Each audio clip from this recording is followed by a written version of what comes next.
What up, y'all? You're listening to Sports Talk with Tropp, and I'm your host, Katie Tropp. Well, before we get into things, do you like to gamble? I know a lot of you do. So if you are into sports gambling, make sure you hit up my official website, katietropp.net. Click on the tab that says Sports Talk with Tropp. Right at the top of that page, you will see a banner that says Sports Talk with Tropp Preferred Sportsbooks. Click on that, and you can sign up with multiple sportsbooks that I am affiliated with, and you can gamble your life away. Speaking of gambling, let's talk about baseball. This is a sport you can gamble on if you want to. We did have quite the week in baseball, a lot of offense this week too. So let's go ahead and start off with Monday's game. We had between the Cleveland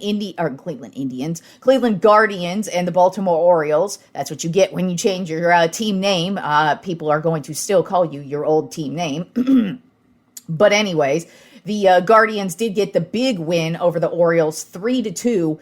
And Jose Ramirez, he actually hit a home run in the sixth inning, which basically just broke a tie in the sixth inning, and the Guardians were able to just maintain it and keep it moving. And, you know, the Guardians are one of the biggest surprise teams this year. I keep talking about how their starting pitching is very weak, but they still are there. They do have a solid bullpen, of course, one of the best closers in the league with Clase. And then they're able to score all this offense a lot lately with Ramirez and Kwan and Naylor. They are just really getting it done. And they got it done over a really good Baltimore Orioles team. Then also on Monday night, the Cincinnati Reds got a win over the Pittsburgh Pirates 11-5. And Elly De La Cruz, he continues to be the big thing to cheer for with the Reds. I mean, even though the Reds are a pretty awful team, you go and see a Cincinnati Reds game, you're going to be entertained at least by what Elly De La Cruz does. And in this game, he hit a home run and had 3 RBI and has just been making some of the most phenomenal plays just basically since he hit the league. And he still is continuing that and helped the Reds get a big win over the Pirates. Then on Tuesday, we had a pretty tense matchup between the San Diego Padres and the Washington Nationals. The Padres got the win 9-7, but in the first inning, benches were cleared because basically Jurickson Profar was up to bat, and Ruiz is the catcher for the Nationals. And actually, the night before, Profar had a big hit, and he had a walk-off home run, and he celebrated, and you know that pisses some of these guys off. Oh my God, you celebrated. Well, maybe you should not let him hit a home run if you don't want him to celebrate. But basically, they pissed them off the night before. Who knows what really happened, but basically they were starting to get into it. Manny Machado from the Padres kind of steps in between the two of them. The bench is cleared. But after that pretty much opened up the waves for the San Diego Padres, and they just put on a slugfest. Profar actually ended up getting hit with a pitch. And then Schilt, the manager for the Padres, he ended up getting ejected after that. And then after that happened, basically Manny Machado and Jesse Winker, they had a couple home runs, and then Jurickson Profar had the last laugh because he ended up hitting a grand slam in this one and basically shutting the door on the Nationals. And like I said, the Padres got the win in that one, 9-7. And then that same night on Tuesday, the Los Angeles Dodgers got a win over the Chicago White Sox 4-3. But that wasn't really the headline. The headline is Shohei Ohtani. He's only played with the Dodgers for this season. He hasn't even played a full season with them, and he's already breaking records with the Dodgers. He had a leadoff home run, which extended his RBI streak to 9 straight games. And then on Wednesday, he broke that record and is now the Dodgers leader because on Wednesday he hit another leadoff home run and extended his RBI streak to 10 straight games, which is now a Dodgers record. And I mean, switching Ohtani over to the leadoff spot, ever since Mookie Betts was injured, they switched Ohtani over to leadoff, and this guy, he has just been hitting bombs. I don't know how you pitch to Ohtani, to Jose Ramirez, and to Aaron Judge right now, because those guys are just not missing at all. And Ohtani has just been on. I mean, he starts the game right off with a home run, and it's like that really could take the wind out of your sails. Yeah, it's only one run, but still, That usually is a big deal. The Dodgers did get the win 4-0, and that wasn't the only thing to discuss in this game. Gavin Stone, the starting pitcher, rookie starting pitcher for the Los Angeles Dodgers, had a complete game shutout, only allowed 4 hits, no walks, 7 strikeouts, and just had the game of his life against the Chicago White Sox on Wednesday. And then also on Wednesday, the Baltimore Orioles, they took the game over the Cleveland Guardians, this time around 4-2. What was really needed to be discussed, though, from this game is Gunnar Henderson. The guy is just having a phenomenal year. He got on base for his 33rd game in a row by hitting a home run in this win over the Guardians. And then on Thursday, are you sick of hearing about the Baltimore Orioles? Well, guess what? They smashed the defending champion Texas Rangers 11-2. They had 4 home runs in this game, and then starting pitcher Corbin Burns just dominated. The guy was just mowing motherfuckers down last night, and it was just straight up domination by the Baltimore Orioles, who are just, they've had an up and down couple of weeks here. You know, they started off the week down in the series to the Guardians because the Guardians were pretty much owning them, but then they got that last game on Wednesday, and then now here they are, boom, just knocking out the Rangers. And, they are one of the best teams in the league for a reason.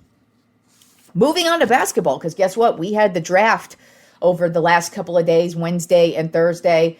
And I mean, nothing crazy happened. So let's just go ahead and go over the first round. And then, of course, the one pick in the second round that everybody's losing their mind over. The least surprising pick of the draft, I would say. But let's go ahead and start it off with the Hawks had the number 1 overall draft pick. They ended up picking, and I apologize to anybody whose name I completely butcher in this.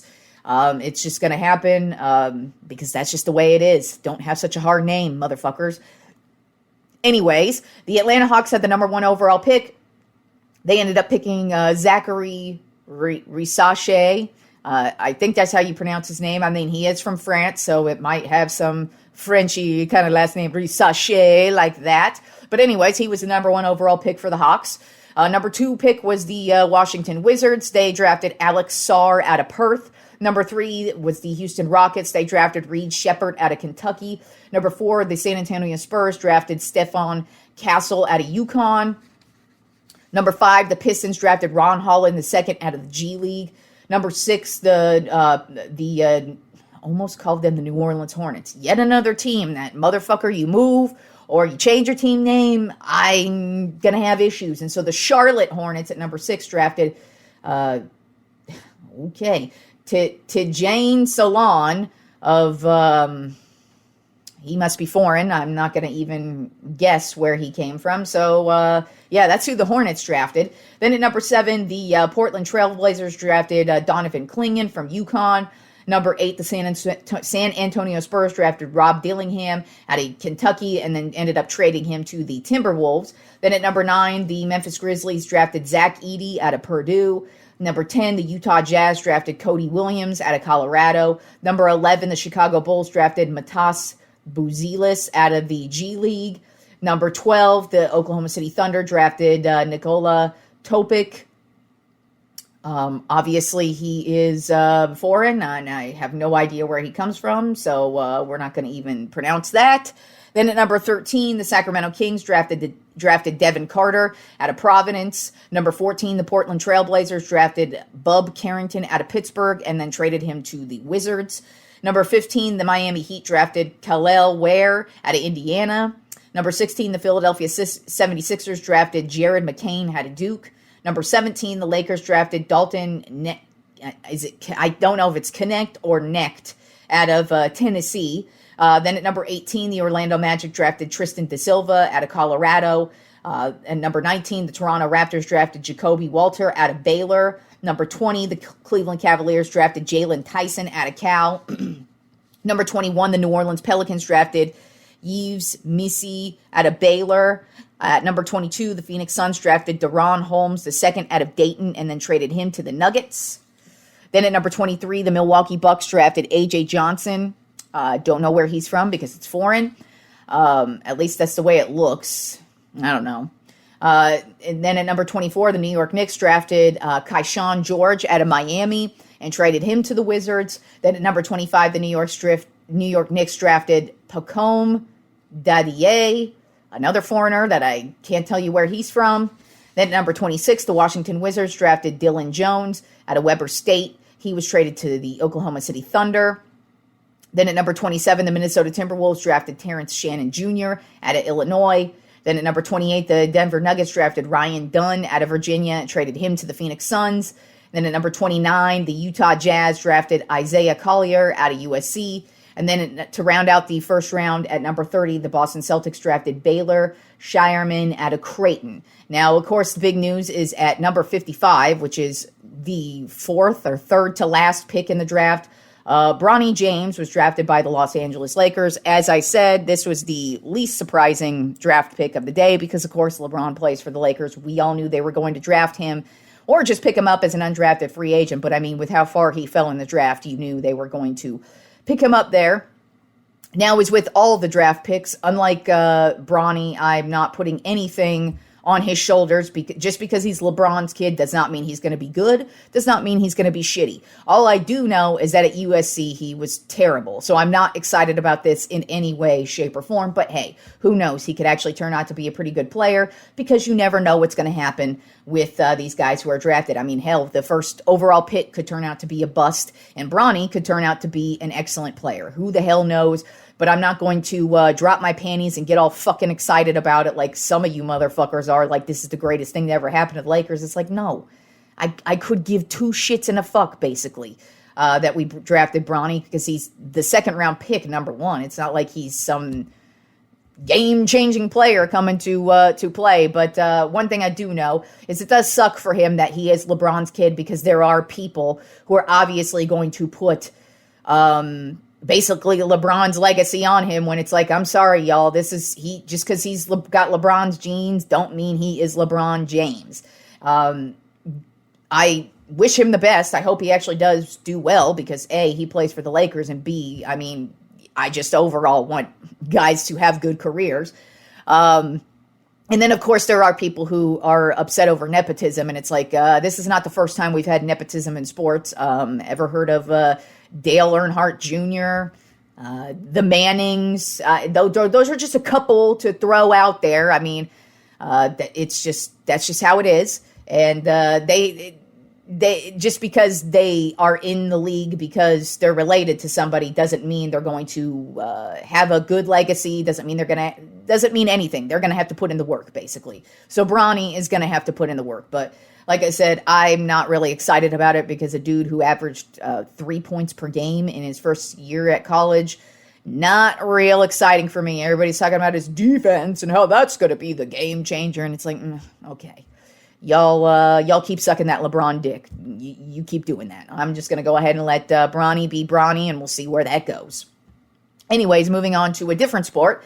Let's talk about UFC 303, which was supposed to be the return of Conor McGregor, but girlfriend broke his toe, and that got postponed yet again. We'll see if that happens, but as I said, probably not. But anyways, we're actually going to have a rematch from from in November, as a matter of fact. This is actually going to be the second rematch between Alex Pereira, bringing in his 10-2 record, versus Yuri Prochka. I always fuck up this guy's last name. I usually just call him Yuri.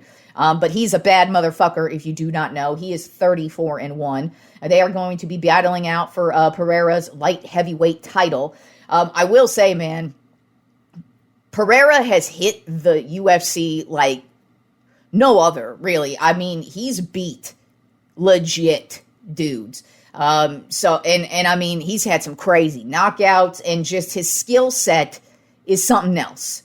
So I really like what I've seen from him. And actually, the first time these guys faced off back in November, Pereira had a second round technical knockout over Yuri, and it was pretty much just all domination by Pereira for the most part. And that really is, since Pereira, all 10 of Pereira's wins have, for the most part, been straight up domination. So he's been kicking ass, but Yuri is just a bad motherfucker. And I gotta say, I'm kind of leaning towards Yuri in this one. I feel like Pereira, while he is a killer, And I really have enjoyed watching what he's done over the last couple of years since he hit the UFC. I feel like at some point he's going to get knocked out and something's going to happen. And I feel like this is a good time for that to happen. You know, Yuri's probably pissed off because he lost the last time. So, you know, he's looking for blood this time around. And I'm going to go with the upset. I'm going with Yuri in this one. I like Pereira, and the guy is just a beast when he's in the octagon. But for some reason, I just feel like Yuri's going to walk out with the upset in this one, and I am going to go with Yuri's going to knock out Pereira this time around. I'm going to go with the second round knockout, just like the last time, except Pereira had the knockout and not Yuri. But I'm going to go with Yuri in this matchup. All right, so since we were talking NBA draft, I'm going to go ahead and theme this week's list around the NBA draft. And, you know, since I was talking about, actually, when I first brought up the draft on the last episode, I was kind of talking about how there wasn't really any major standout players. But then we also were talking about Bronny and who the hell knows what's going to happen with his career. And so instead of like highlighting some of the standout number one overall picks, I decided I'm going to go with today's list is going to be the top 5 most underrated NBA draft picks. And basically the criteria for this one is you were either drafted like far behind, like in the second round, or one of these guys was drafted kind of high, but not in the lottery area. But also kind of when you were drafted, it was like, did we know you were going to be good, or you were just a dude who was on nobody's radar and all of a sudden you are a legend in the game. And there were a few guys on here where I was like, damn, you are a fucking killer. Oh, by the way, this list is basically limited to the last 30 years. That was a lot of fucking research for me to do to go back even further than like the 2000s. Yeah, I think I went back about to the early 2000s for sure, because there is somebody in here who was drafted in 2001. But I pretty much kept it to the last 30 years. So this is not going to include guys from like the 1980s, 1970s, or anything like that. It's just definitely going to be guys within the last 30-ish years. So let's go ahead and begin with number 5. And the reason why he's number 5 is because he wasn't drafted really, really low, but he was drafted outside of the lottery picks, which is a big deal. But also, I do remember this draft, and I do remember hearing his name, because, of course, it's a very unique name. You still hear of this name because he is one of the best players in the NBA still today. But I remember when he was in the draft, it was more, is this guy going to be good? Maybe he's going to be good. Let's see. And that would be Giannis Antetokounmpo. He was the 15th overall pick in the 2013 draft. Now, like I said, he didn't fall that far behind. 15 is not terrible. But I can't remember who was drafted ahead of him, but there were a few guys drafted ahead of him where you're like, really? Like Kelly Olynyk, I believe, was one of them. And, you know, Kelly Olynyk wasn't the worst basketball player of all time, but he ain't nowhere near what Giannis has done in the league. But I digress. So Giannis, I do remember they talked about him, right? Like I said, he's got a very unique name, so you're going to remember that name. Of course, he was drafted out of Greece. So that was kind of one of the reasons why we didn't really know much about him. He was foreign. We only could see the highlights. We don't know how much he dominated. And we also don't know how much his game is going to translate over here. Well, it's translated very well, and this has been an excellent pick for the Milwaukee Bucks. And I'm sure the 14 teams that drafted before them probably regret not drafting Giannis, especially if they had, I can't remember who was number 1 that year, but you know, if you had one of the top picks, you're probably kicking yourself in the ass right now because you don't have Giannis on your team. He is an NBA champion. He is a 2-time MVP. He's a 6-time first team All-Pro, and he also has won a Defensive Player of the Year. So Giannis is number 5 on my top 5 most underrated NBA draft picks. Then at number 4 on my top 5 most underrated NBA draft picks, Jimmy Butler was drafted 30th overall in the 2011 draft. So that's right at the end of the first round. He was drafted out of Marquette. Now, I don't think a lot of people when he was drafted were like, yo, Jimmy Butler's going to take over the league. And that's basically what Jimmy Butler did. I mean, there's a reason why we call him Playoff Jimmy, and it's because he always shows up. Now, he has yet to win a championship. He has made it to the NBA Finals, but he has yet to win a championship. He was drafted by the Chicago Bulls, and he has traveled around He's played with the Bulls, he's played with the Timberwolves, he's played with the Sixers, and now he's with the Miami Heat. But regardless, any team he goes to, he plays well. If he makes the playoffs, you know this dude is coming to play, and you better watch out for him because he's a beast. And I don't think when he was drafted, I mean, he fell all the way to 30. You're not thinking a 30th overall pick is going to be that much of a game changer. And Jimmy Butler is one of the game changers in the league today. Then at number 3 on my top 5 most underrated NBA draft picks, Tony Parker. He was drafted 28th overall in the 2001 draft by the San Antonio Spurs. Now, he came out of Paris, France. He spent a lot of time in the European League over there. And when Tony Parker was drafted, I don't think a lot of us were thinking, oh, this guy's going to be part of one of the greatest dynasties that this league has ever seen. And he most certainly was. Now, obviously, they had Tim Duncan. They have Coach Popovich. They also had Manu Ginobili. They had a bunch of other pieces in there as well. But Tony Parker was one of the most consistent players from day one. I had a good view of this guy's career. I watched him from start to finish, and I got to say, when he was drafted, nobody was like, Tony Parker's taking over the league. Well, Tony Parker was a killer for this San Antonio Spurs team. Like I said, Tim Duncan, it was all centered around him. But man, Parker played a key role in a lot of their championships because he is a 4-time champion with the San Antonio Spurs. And he was a huge piece of that legacy and that dynasty. And I don't think the Spurs really would have been a dynasty without Tony Parker, or at least a capable point guard like him. And Tony Parker was much more than a capable point guard. He was hands down at that time in his era, one of the best point guards in the league. Then at number 2 on my top 5 most underrated NBA draft picks, Draymond Green. He was picked 35th overall in the 2012 draft. That is in the second round, out of Michigan State. And I think it's safe to say that Draymond Green is definitely one of the greatest players of this era, one of the greatest defenders, and the hugest piece of this Golden State Warriors dynasty that he was a part of. Obviously, Steph Curry, the shining star, the beacon of the team. But Draymond Green was the motherfucker who would get in people's faces. He would get them riled up, and he plays defense. And also, the one of the finals that they did lose, Draymond getting suspended played a huge role as to why they weren't able to complete the mission against the Cleveland Cavaliers in that particular series. But Draymond Green, he's only a 4-time champion. He's been Defensive Player of the Year, 4-time first team All Defense, and he's even led the league in steals as well. So the guy is a baller.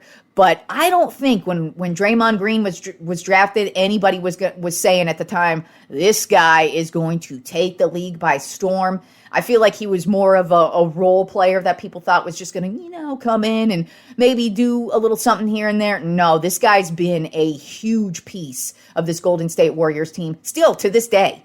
And, let's see what else we got from Draymond, but he definitely is one of the most underrated draft picks of all time. And then at number 1 on my top 5 most underrated NBA draft picks, and this was a no-brainer. I knew this was going to be number 1 before I started the list, and his name is Nikola Jokic. Drafted 41st in the 2014 NBA draft. 41st. That is practically where Bronny was drafted. Bronny James was drafted at 55, and Nikola Jokic was drafted at 41st. Nobody expected this motherfucker out of Serbia to take over the league like he has. And I mean, he is doing it at a high rate. To me, Nikola Jokic reminds me a lot of Tim Duncan, where he is a silent but deadly motherfucker. And Nikola has been doing it. And he's been getting better every year. He is an NBA champion, of course, a 3-time league MVP, could possibly be a 4-time. I kind of feel like he was screwed over a couple years ago, but whatever. And then he's also a 4-time first team All-Pro. And obviously he has more time to continue to build on his legacy as well. But nobody, and I mean nobody, thought Nikola Jokic was going to be one of the best players in the league. I mean, hands down. Nikola Jokic, to me, is the best player in the league. Just overall gameplay, what he means to his team, wins, just everything about Nikola Jokic, to me, today, he is the best player in the league. Now, if you're putting him up against other players and legacies, of course, you're going to, I'm going to put LeBron over Nikola Jokic's career at this point. But still, he's right up there with LeBron. He's one of the best players in the game today. And he still has a shot at winning more MVPs, at winning more championships, and just growing and building his legacy right along with Giannis, Draymond, and Jimmy Butler. Really, the only retired player on this one is Tony Parker, who had an excellent career. But those are 5 guys where you look at like, damn, nobody was expecting them to do shit. And all 5 of them have had spectacular careers. And like I said, with Nikola Jokic, who, if you thought this guy was going to do what he's done in the league, shout out to you, because you were the one. I bet you Jokic is even shocked at what he's doing in the league today. So that is the Tropp 5 most underrated NBA draft picks.